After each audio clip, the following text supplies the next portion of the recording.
Do you want to be able to do business deals quicker? Do you want to be able to recover from stresses quicker too? Do you want resilience? Do you want to be able to cope in a crisis better? If any of those sound like a great thing to be able to do, watch this video, because you're gonna be able to achieve all those things if you focus on this 3-point rule.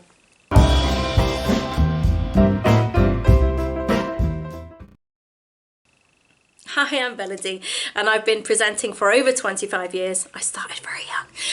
And I help people get over their fear of confidence issues, their fear of public speaking, getting red-faced and having to present in front of people in tough audiences, in tough situations, when they're really not comfortable to do it. And I help them overcome that. So it's been an absolute pleasure to work with so many people, to see them shine and thrive, whether they're in the spotlight, literally, or more metaphorically.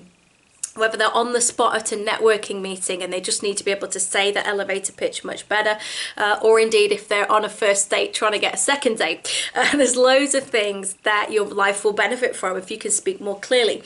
But how do you get that, and how do we get there? Well, one of the ways is to understand that when you meet people, they're going to fall into 3 groups, okay? And you want to focus all your time on one of the groups, and none of your time and none of your effort and none of your stress and none of your worry on any of the other 2, okay? So let's take them in reverse order. So group number 3. So group number 3, and you can call them the C group or however you want to do it. 1, 2, 3, A, B, C, doesn't matter. So the third group is people that forget you as soon as they've seen you. Just for whatever reason, the exchange was not, momentous, right? And they've, by the end of the meeting, by the end of the networking hour, by the end of the week, you're not on their radar really. And I know that's happened. I know there's people you've met that you don't think much about, if at all. So that's group number 3, and that group of people, leave them to it. It's all fine. It's all good. I actually had a fun experience recently where I'd actually met somebody already, but they didn't realize it. And so in the first time they'd met me, I was there, I was in their group 3, I was in their group C. They'd met me, they didn't realize they'd met me. I'd not made an impression. The second time they met me, I made a much stronger impression. I was speaking, I was in an authority position, and they approached me as if they didn't know me. So one of the things about maybe not leaving an impression, sometimes maybe that can be useful, because it means that, you get a whole chance to do a first impression again. So it's not always bad not to make an impression, but don't worry if you have, don't worry if you haven't, just file that away. Second group of people, and this is where most people slip up.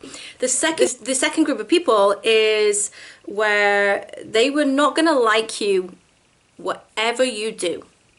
There's something about you, and they look at you, the sound of your voice, the way you look, the way you dress, but we don't know necessarily, and you may never know, but they're not feeling it. They dislike you, and this is no matter what they do. And it's not, this is something that, you remember when, there's people in the past that, maybe people we liked, we fancied or something like that, and we chase something that is more difficult, we chase something we think we can't have, right? And we spend a lot of resources and a lot of time trying to convince people to like us, that they're just not digging us right now. And that might change, but I really want to counsel you to, it's much more difficult to move somebody from one camp to another camp.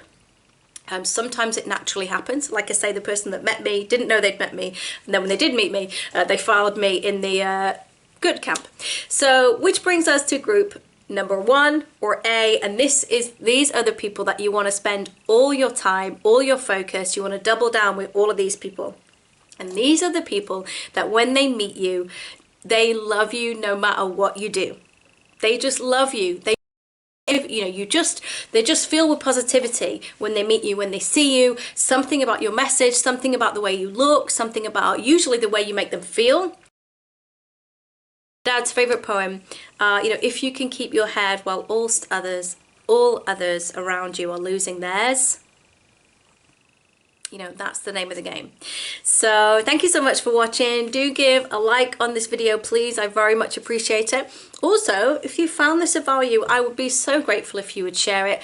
And please do leave me a comment as to what was the top learning tip. What did you find most, what did you like about this video? What do you think of the set? And did you find it useful? And what other things around confidence, presenting, facing the world, facing these challenges, what can I help you with? Let me know. So thanks so much for tuning in. There'll be loads more on the channel coming up, and you should see a subscribe button there, maybe there, I think it's there. Haven't done that in absolutely years. Anyway, thanks for tuning in. We'll see you soon, guys. Do you feel like we're on schedule? Yeah. I think we're on schedule. It's